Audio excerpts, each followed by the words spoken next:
Jadi saya hanya membaca di dalam Yesaya pasal 58. Apabila kamu berpuasa, kamu menyiksa dirimu, kamu menundukkan kepalamu seperti daun rumput, kamu membentangkan kain karung dan menaburkan abu dan berbaring di atasnya, itukah yang kamu sebut dengan puasa? Yesaya 58 ayat 5. Sangkamu aku senang dengan perbuatanmu itu? Tuhan sedang menegur pemimpin umat yang sangat-sangat legalistik dan ritual. Mementingkan ritual. Kalau hari puasa mereka bikin wajahnya lonjong, ya kan, kusut supaya kelihatan rohani. Kemudian dibilang di sini kamu menyiksa dirimu, kamu menundukkan kepalamu seperti daun rumput, kamu membentangkan kain karung dan menaburkan api. Seperti seolah-olah kamu kelihatan nampak rohani, tapi bukan itu yang disukai oleh Tuhan. Inilah puasa yang kukehendaki. Lepaskanlah belenggu penindasan dan beban ketidakadilan dan bebaskanlah orang-orang yang tertindas. Bagilah makananmu dengan orang-orang yang lapar. Terimalah orang-orang gelandangan di rumahmu. Berilah pakaian kepada orang yang telanjang dan jangan menolak saudaramu yang perlu ditolong. Inilah puasa yang aku mau. Inilah tindakan pelayanan agamawi yang aku mau, menolong sesama, bukan mencari penghargaan dari sesama. Saudara-saudara, saya mau mengingatkan gereja Tuhan dan kita semua yang melayani Tuhan. Kalau fokus kita melayani adalah untuk mendapatkan pujian, untuk mendapatkan penghargaan, untuk mendapatkan pengakuan, kita akan berjumpa dengan Tuhan. Kita akan bertemu dengan Tuhan. Ini yang sedang dikritik oleh Tuhan di dalam Yesaya pasal 58. Ketika umat Tuhan hanya mau tampil seolah-olah rohani, tapi mereka tidak melakukan tanggung jawab rohani yang mereka berikan. Gereja Tuhan, ketika kita hanya ingin mendapatkan pengakuan dan memfokuskan pelayanan kita hanya untuk penyembahan, tapi kita lupa apa yang artinya melayani Tuhan, yaitu melayani sesama. Kita akan berurusan dengan Tuhan. Maka saya mengatakan kepada saudara-saudara, di tengah kesibukan, di tengah tanggung jawab yang kita lakukan, jangan lupa ini yang Tuhan kehendaki. Ini yang Tuhan kehendaki. Inilah puasa yang kukehendaki. Lepaskanlah belenggu penindasan dan beban ketidakadilan. Menolong orang yang miskin, membebaskan yang terbelenggu, menyembuhkan yang sakit, mewartakan kabar sukacita. Itu apa? Itulah panggilan Kristus. Pada waktu Yesus selesai membaca gulungan kitab Yesaya, dia mengatakan Roh Allah ada padaku. Untuk apa? Untuk melakukan ini semua. Maka kita yang katanya melayani Yesus, kita harus melakukan apa yang dilakukan oleh Yesus. Berkatnya apa? Saya suka berkatnya ini. Dan ini digenapi. Kalau saudara melakukan ini, kalau gereja melakukan ini, maka terang akan menyingsing bagimu seperti fajar. Dan luka-lukamu akan segera sembuh. Diaremu akan berhenti. Hari ini sudah berhenti. Tadi malam masih berkali-kali. Hari ini sudah berhenti. Aku akan menyertaimu untuk menyelamatkan kamu. Kehadiranku akan melindungi kamu dari segala penjuru. Saya suka bagian ini, saudara-saudara. Apabila kamu berdoa, aku akan mengabulkannya. Apabila kamu berseru kepadaku, aku akan menjawab. Saya melihat 4 berkat yang luar biasa ketika kita melakukan apa yang Yesus lakukan. 1, terang akan menyingsing seperti fajar. Terang, wajahnya terang. Selesai perjalanan misi, wajah kita jadi terang. Karena apa? Ada a sense of significance. Apa yang kita lakukan bisa memberkati orang. Ternyata di dalam hidup ini, kebahagiaan itu datang waktu kita bisa bikin orang bahagia. Waktu saya melihat Grace, anaknya Pak Nimrod, memberikan kenang-kenangan kepada saya, hadiah sebuah tas. Yang dibikin oleh dia sendiri katanya. Dan tas itu ada dari Mercy Soe. Wih, saudara-saudara, saya senangnya bukan main, ya kan? Saking saya senangnya bagus sampai istri saya iri. Itu milik saya katanya. Ya boleh pinjam ya. Memang harusnya untuk perempuan karena ada tempat sirih pinangnya di situ. Di tas itu ada tempat untuk sirih pinang. Nah, saudara-saudara, Ada sukacita pada waktu saya melihat Pendeta Andreas berterima kasih berkali-kali karena gerejanya sudah bagus. Berterima kasih yang tidak terhingga kepada jemaat GKI itu. Yang saya tidak menyangka kalau mereka juga kasih kenang-kenangan padahal kita hanya singgah saja, Pak. Tapi saya melihat jemaat yang datang berkerumun dan waktu didoakan ada yang menangis. Mereka menyampaikan ucapan terima kasih yang saudara-saudara kita tidak pernah tahu bahwa apa yang kita lakukan itu mengubah hidup mereka. Saya melihat air itu, jadi kan kita sudah lama berdoa buat panti Soe ini tidak ada air. Mereka beli air tiap hari. Dan budgetnya cukup besar, tapi dengan ada air yang sudah mengalir kemarin waktu kita meninggalkan air sudah ada. Saudara-saudara, saya sangat bersyukur dan bahkan kita bisa menjual air. Dapat kepala airnya di situ. Dan saya minta anak-anak untuk berdoa memang pada waktu itu. Berdoa supaya ada air di situ. Dan ternyata menurut Pak Richard yang mengebor air itu tempatnya air. Dengan alatnya itu yang luar biasa. Jadi saudara, kita bisa jualan air. Dan bisa menghidupi panti itu. Jadi ada banyak hal yang membuat saya pulang wajah terang. Yang membuat redup adalah cumi goreng.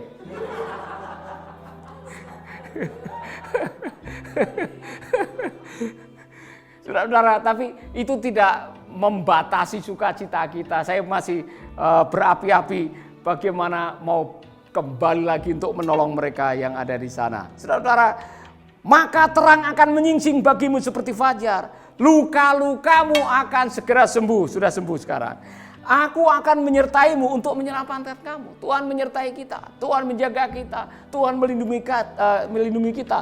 Ini kalimat yang luar biasa. Kehadiranku akan melindungi kamu dari segala penjuru. Siapa yang tidak ingin berkat macam begini? Kemana-mana kita pergi disertai oleh Tuhan. Itu yang namanya urapan. Orang yang diurapi adalah orang yang disertai. Dan orang bisa merasakan kehadiran Allah dalam kehidupan kita. Bosnya Yusuf itu yang namanya Potifar, dia bisa tahu kalau Yusuf itu disertai Allah, maka apa yang dilakukan di rumahnya berhasil. Saudara-saudara, itu yang seharusnya menjadi kerinduan kita dalam hidup. Kemanapun kita pergi, Allah menyertai kita. Mengapa Allah menyertai kita? Itu pertanyaannya. Karena Allah tahu kemanapun kita pergi, kita melakukan kebaikan. Dan apa urusannya dengan kita? Karena Tuhan selalu memakai orang baik untuk menolong orang yang perlu kebaikan. Maka Tuhan akan melindungi kita. Maka Tuhan akan meluputkan kita dari malapetaka. Maka Tuhan akan menyembuhkan kita. Amin. Saya suka bagian terakhir. Mari kita akan baca berikutnya. Apabila kamu berdoa, aku akan mengabulkannya. Apabila kamu berseru kepadaku, aku akan menjawab. Jangan lagi menindas sesamamu, hentikanlah permusuhan dan fitnah. Berilah makan kepada orang yang lapar, dan tolonglah orang-orang yang tertindas.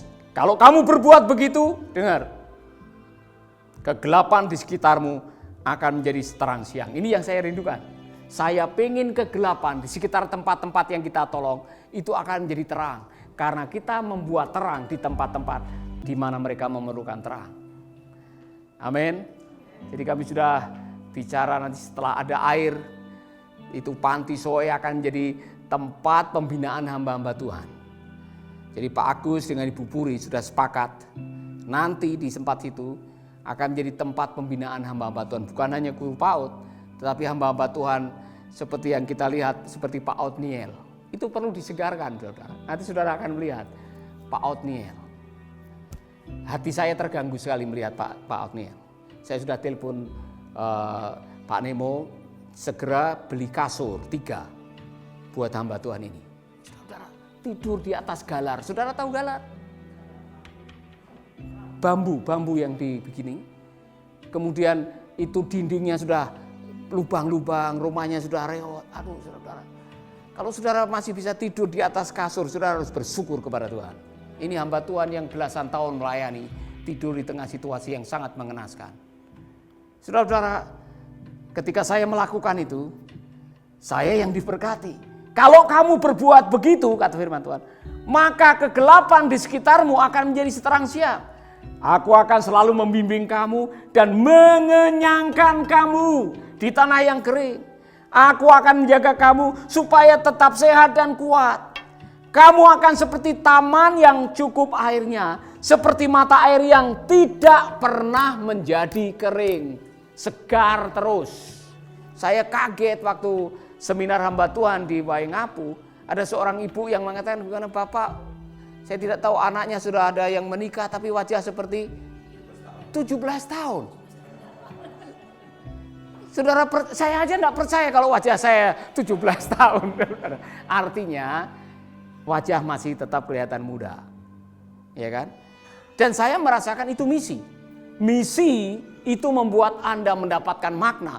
Makna itu membuat Anda menjadi orang bahagia. Bahagia itu membuat wajah Anda menjadi muda.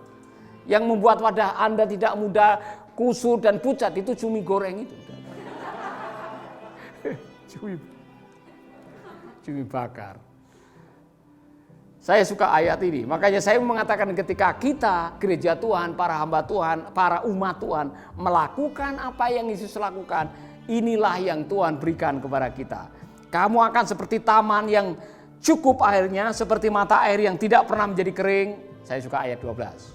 Kota yang sudah lama menjadi reruntuhan akan kamu bangun kembali di atas dasar yang lama.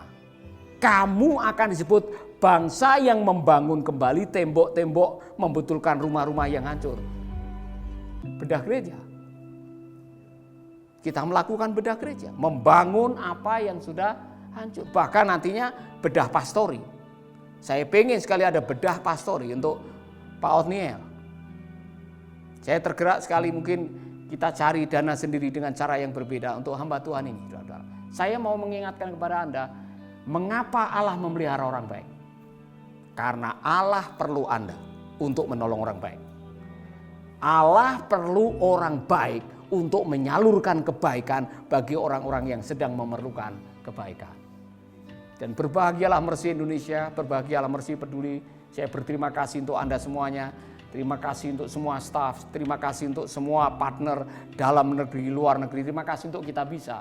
Terima kasih untuk Benih Baik. Terima kasih untuk semua sahabat yang selama ini menjadi partner Mercy Indonesia. Apa yang kita lakukan sudah terlihat hasilnya di lapangan sana.